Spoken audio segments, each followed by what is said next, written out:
सुपीक जमिनीवर 12 जिल्ह्यात नांगर फिरवून शक्तीपीठ महामार्गाची आखणी झाली आहे. सुमारे 40,000 कोटींचा रस्ता 1,10,000 कोटींचा दाखवून भ्रष्टाचाराचा नवा प्रकल्प राबवला जातो आहे. या विरोधात आता 12 जिल्ह्यातील लढाई तीव्र करण्यात येणार असून दिनांक 21 रोजी सांगली जिल्हाधिकारी कार्यालयावर मोर्चा काढण्यात येणार असल्याची माहिती स्वाभिमानी शेतकरी संघटनेचे नेते माजी खासदार राजू शेट्टी आणि राष्ट्रवादी शरद पवार पक्षाचे नेते आमदार जयंत पाटील यांनी पत्रकार बैठकीत दिली. खासदार राजू शेट्टी यांनी म्हटले की राज्य शासनाने गरज नसताना तब्बल 856 किलोमीटरचा शक्तीपीठ महामार्ग शेतकऱ्यांच्या माथी मारला जातो आहे.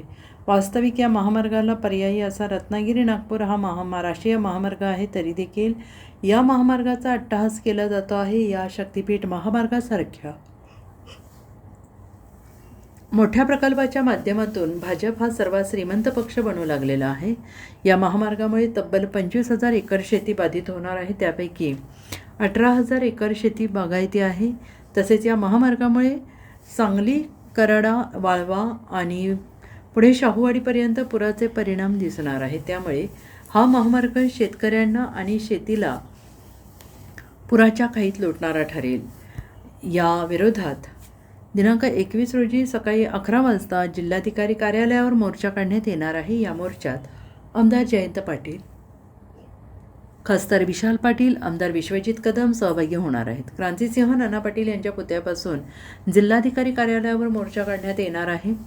महामार्गामुळे बाधित होणारे हजारो शेतकरी त्यात सहभागी होतील. शक्तीपीठबाबत सरकारने संवाद साधावा, याबाबत अनेक पर्यायी मार्ग आमच्याकडे आहेत. प्रत्यक्षात देवाच्या नावाने होणारे या मार्गात देवालाही लांब ठेवला आहे असा आरोप करत सरकारने चर्चा केल्यास आम्ही मार्ग सुचवू असे आमदार पाटील यांनी म्हटलेलं आहे. यावेळी संदीप राजोबा, धनाजी गुरव, बी.जी. पाटील उपस्थित होते. शक्तीपीठ महामार्ग हा गरज नसलेला आहे आणि म्हणून गेली 2 वर्ष आम्ही सातत्यानं या महामार्गाला विरोध करत आलो. आधी या महामार्गाची लांबी 803 किलोमीटर होती, ती 856 किलोमीटर झाली. 86,000 कोटीवरचा खर्च 1,10,000 कोटीवर गेला आणि ते वाढतच चाललेलं आहे. नंतर काहीच आवश्यकता नसताना केवळ ठेकेदारांना ठेके देण्यासाठी अथवा ज्या पद्धतीनं महाराष्ट्रामध्ये अनेक प्रकल्प, खर्चिक प्रकल्प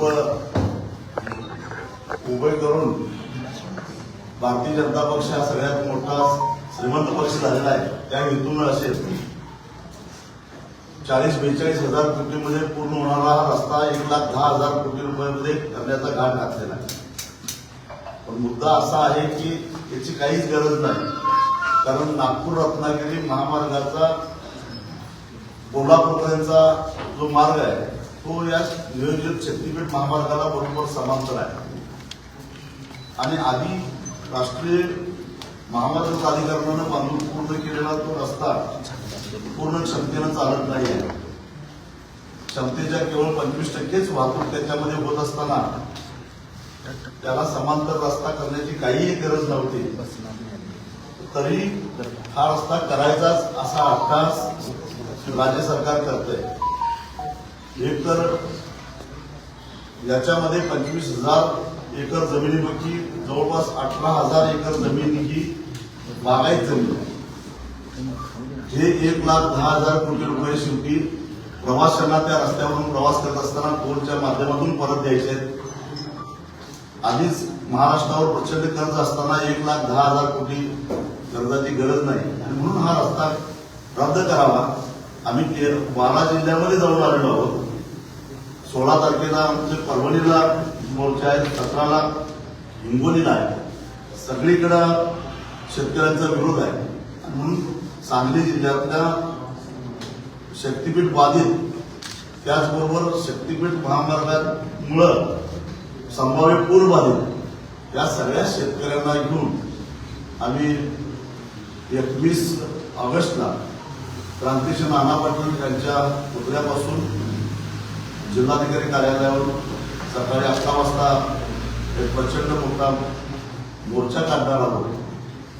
आणि त्या मोर्चामध्ये मोर्चाच्या माध्यमातून सरकारला आम्ही इशारा देणार आहोत की संयुक्त मोजणी करण्यापासून आम्ही त्याला अडथळे आणू, कारण शक्तीपीठ महामार्ग हा शेतकऱ्यांना नको असलेला महामार्ग आहे. Bureau report SBN Marathi Sangli.